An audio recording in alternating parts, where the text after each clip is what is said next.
When it comes to drawing a daffodil or any flower for that matter, I think that it's very helpful to think in terms of basic shapes to start with.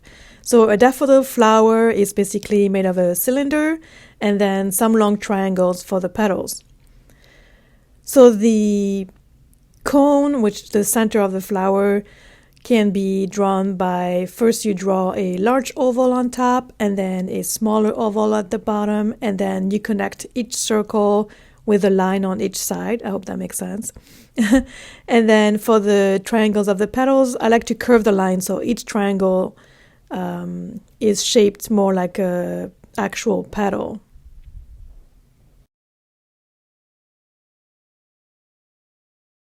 To complete the shape of the daffodil, you would just add in a stem, of course, and then add a few leaves, which are basically some long lines curved at the top, or at least that's how I like to simplify them.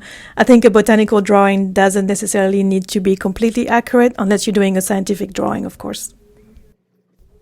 Before we move on to the actual drawing, I wanted to quickly demonstrate different ways you can orient the cone, which is going to define the orientation of your flower. So I use that as a reference point when it comes to building the flower.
Thank you so much for watching this tutorial. Let me know in the comments if you would like to see more tutorials like this. Also, maybe you could suggest which flower you'd like to see me make a tutorial about. And yeah, if you like this video, please give it a thumbs up, please subscribe, and I'll see you next week with a new vlog. Bye!